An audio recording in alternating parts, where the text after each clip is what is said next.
Assalamualaikum warahmatullahi wabarakatuh. Saya Ayu Nanda Nabila dari kelas MPI 2A. Nomor absen 4, saya di sini akan mempresentasikan beberapa materi yang menjadi tugas ulangan tengah semester mata kuliah Teknologi Pembelajaran, yaitu materi tentang yang pertama, tinjauan historis lahirnya teknologi pembelajaran. Yang kedua tentang landasan teknologi pembelajaran dan ruang lingkup teknologi pembelajaran. Dan yang ketiga tentang pendekatan sistem dalam teknologi pembelajaran.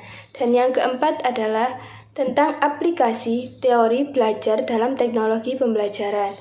Dan yang terakhir adalah tentang pengembangan sistem pembelajaran, konsepsi dan model-modelnya. Selanjutnya saya akan membahas materi pertama, yaitu tentang tinjauan historis lahirnya teknologi pembelajaran. Jadi, pengertian teknologi pembelajaran adalah salah satu proses di dalamnya terdapat seorang yang mempunyai cara untuk mendapatkan suatu ilmu atau informasi yang dapat berupa ketuhanan, sosial, pengetahuan, dan keterampilan, yang semuanya dapat dimanfaatkan sebagai bentuk sumber di dalam pembelajaran. Kegiatan yang membutuhkan perantara seperti siswa sebagai pendidik atau pencari ilmu, sedangkan guru sebagai pentransfer ilmu kepada siswa disebut pembelajaran. Jika di dalam proses belajar mengajar tidak adanya suatu kegiatan pembelajaran, maka tidak dapat dikatakan sebagai proses pembelajaran. Karena untuk mencapai suatu proses belajar mengajar yang baik, dibutuhkannya suatu interaksi yang dilakukannya antara guru dengan siswanya. Dengan interaksi yang dilakukan di dalam kelas dapat bertujuan untuk mempermudah siswa dapat menerima ilmu dari guru. Awal berkembangnya teknologi pembelajaran yaitu pada tahun 1920. Pengajaran secara visual merupakan pembelajaran yang pertama kalinya pada tahun tersebut. Pengajaran visual dapat dikatakan sebagai alat yang digunakan untuk memberikan sesuatu yang bersifat visualisasi terhadap siswa. Perubahan dari tahun ke tahun sangatlah pesat, karena pada tahun berikutnya para ahli mengeluarkan pendapatnya tentang berbagai metode yang digunakan dalam teknologi pembelajaran. Salah satunya metode ceramah, yang merupakan metode utama dalam melakukan pembelajaran. Guru diharuskan untuk lebih aktif dalam memberikan suatu materi. Selanjutnya ada metode tanya-jawab yang merupakan siswa diharuskan lebih aktif dibandingkan guru. Pada metode ini, guru hanya sebagai fasilitas untuk menjawab pertanyaan dari siswa. Kemudian yang terakhir terdapat metode penugasan yang merupakan kumpulan soal yang diberikan guru kepada siswa.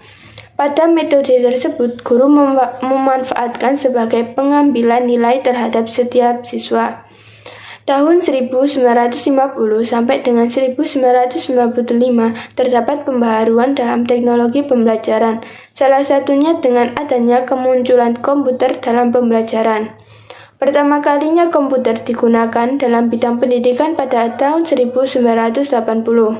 Semua orang berusaha memanfaatkan komputer secara baik dan sistematis diguna untuk mencapai suatu tujuan pembelajaran. Masyarakat umum sangat antusias dalam menggunakan alat yang dinamakan komputer. Pada awal tahun 1983, penggunaan komputer yang dipakai untuk pembelajaran mencapai 40% dari beberapa sekolah dasar dan 75% dari beberapa sekolah menengah. Banyak guru yang sangat menyukai adanya keberadaan komputer pada saat itu, karena komputer dapat melakukan beberapa fungsi seperti mengetahui informasi tentang perubahan dalam sistem pendidikan pada tahun tersebut. Sangat berbeda pada tahun 1990-an, di mana komputer mempunyai dampak yang sangat besar terhadap pembelajaran di setiap sekolah. Salah satu dampak yang sering terjadi di kalangan masyarakat yaitu kurangnya interaksi sosial terhadap semua individu, karena dapat menyebabkan masyarakat menjadi kecanduan. Pada saat ini sudah sangat banyak teknologi pembelajaran baru yang di Indonesia, seperti laptop, televisi, proyektor, dan sebagainya, karena laptop merupakan sumber teknologi pembelajaran yang dapat dibawa kemana saja dan bersifat praktis, tidak seperti komputer yang hanya berdiam di suatu ruangan. Selain itu, laptop juga harganya sangat terjangkau, berbeda jauh dibandingkan dengan komputer. Selanjutnya kita akan membahas materi yang kedua, yaitu tentang landasan teknologi pembelajaran dan ruang lingkup teknologi pembelajaran. Jadi, landasan teknologi pembelajaran itu ada 4 macam, yaitu yang pertama landasan filosofis, merupakan suatu pemikiran yang mendalam dari berbagai macam pemikiran sehingga menghasilkan sebuah keyakinan dan dibantu dengan alat-alat teknologi lainnya untuk memperkuat pemikiran. Dan yang kedua yaitu landasan sosiologis, merupakan acuan atau asumsi dalam penerapan pendidikan yang bertolak pada interaksi antar individu sebagai makhluk sosial dalam kehidupan bermasyarakat. Dan yang ketiga yaitu landasan psikologis, merupakan sebuah pengetahuan berdasarkan riset psikologis yang menjadikan serangkaian sumber untuk membantu seseorang dalam melaksanakan tugasnya sebagai guru dalam proses pembelajaran secara efektif. Yang terakhir yaitu landasan religius, merupakan sebagai upaya mengintegrasikan nilai-nilai agama dalam proses bimbingan dan konseling. Prinsip-prinsip teknologi pembelajaran ada beberapa, yaitu yang pertama, lingkungan kita terus berubah. Beberapa dari perubahan ini adalah rekayasa, beberapa dapat diprediksi, tetapi sebagian besar tidak dapat kita ketahui sebelumnya.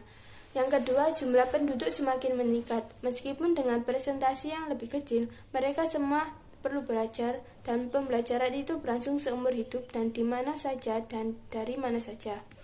Yang ketiga, sumber daya yang semakin terbatas. Oleh karena itu, harus dimanfaatkan dengan sebaik-baiknya dan seoptimal mungkin. Selain itu, sumber baru harus dibuat dan sumber daya yang tidak digunakan harus dimanfaatkan. Yang keempat, hak setiap individu untuk dapat berkembang semaksimal mungkin selaras dengan perkembangan masyarakat dan lingkungan. Yang terakhir yaitu masyarakat dengan budaya teknologi, yaitu bahwa teknologi merupakan bagian yang bertanam dan tumbuh pada setiap masyarakat dengan derajat yang berbeda-beda. Ruang lingkup teknologi pembelajaran ada 5, yaitu yang pertama kawasan desain, merupakan metode yang digunakan untuk menentukan suasana belajar untuk mencapai strategi dan hasil dari pembelajaran. Yang kedua, kawasan pengembangan, merupakan proses penyalinan rincian desain ke dalam bentuk fisik. Dalam kawasan pengembangan mencakup teknologi cetak, teknologi audiovisual, teknologi berbasis komputer, dan teknologi terpadu. Yang ketiga, kawasan pemanfaatan adalah tindakan yang menggunakan bahan dan peralatan media untuk meningkatkan proses belajar. Yang keempat, kawasan pengelolaan. Kawasan pengelolaan terdiri atas pengendalian teknologi pembelajaran melalui perencanaan, pengorganisasian, dan koordinasian. Kawasan pengelolaan berawal dari Media Center Administration, media program, dan media service.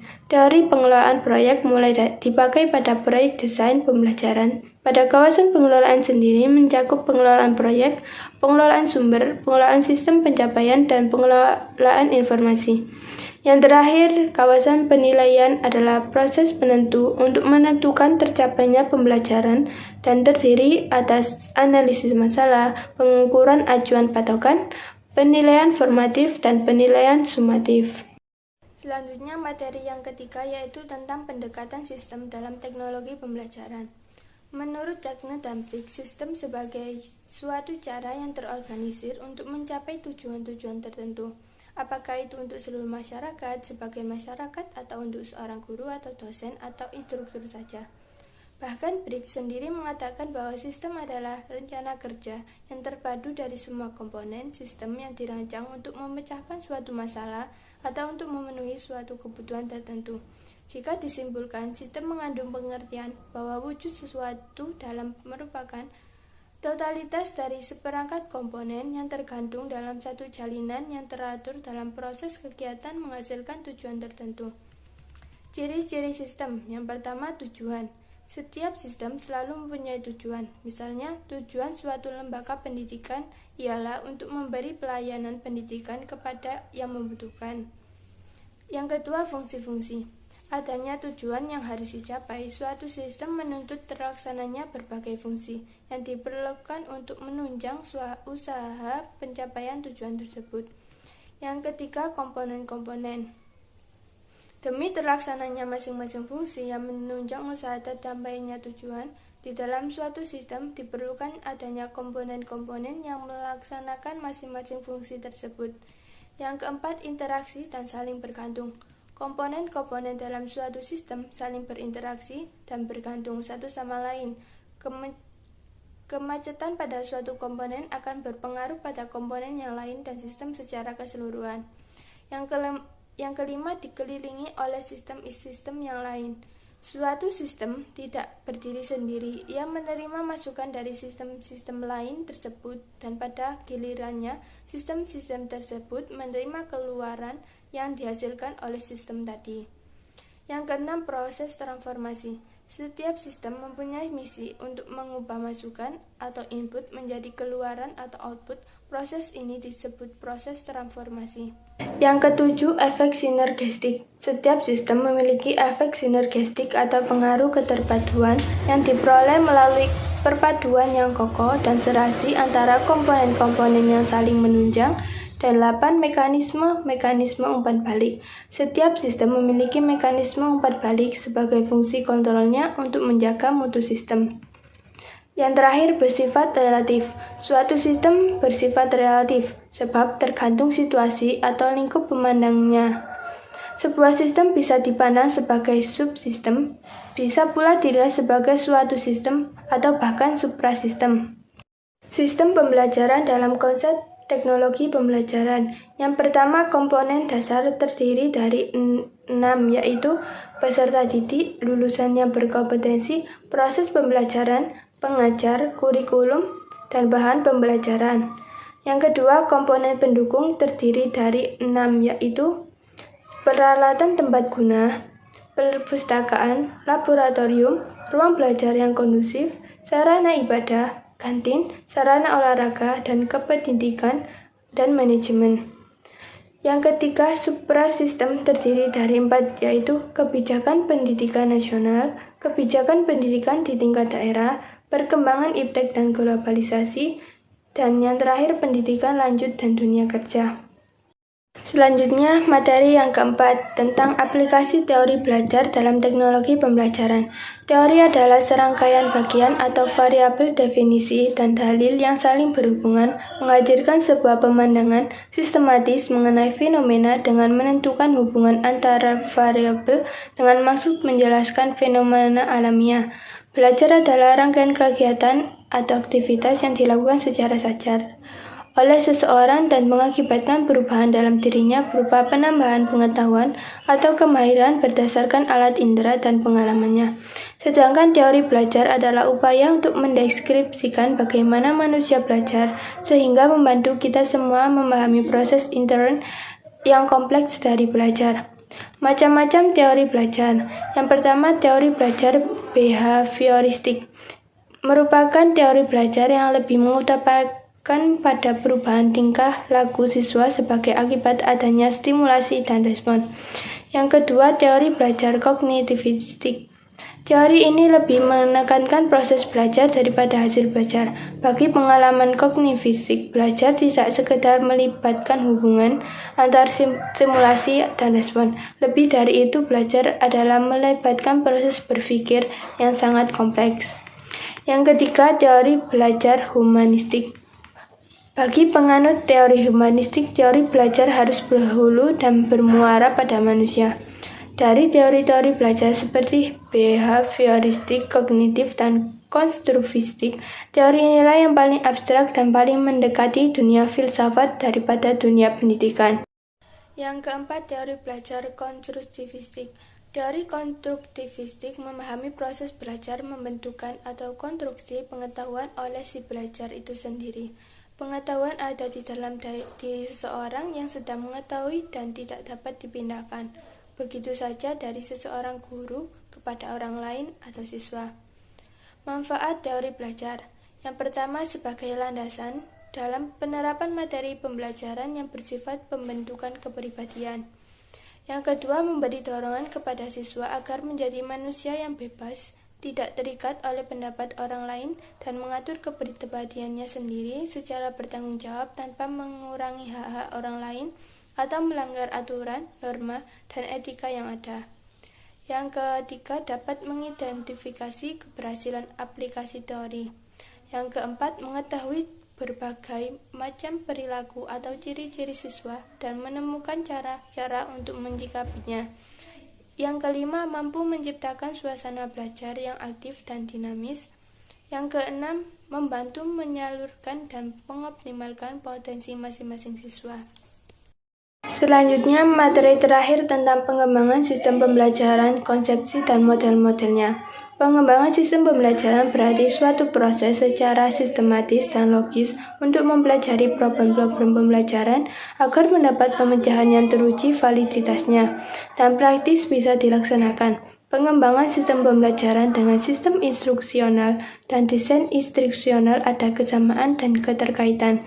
Pengembangan sistem pembelajaran menekankan pada proses yang sistematis dan logis. Sistem instruksional menekankan pada materi dan metode, dan desain instruksional menekankan pada kebutuhan, tujuan, teknik, materi pembelajaran untuk memenuhi kebutuhan tersebut.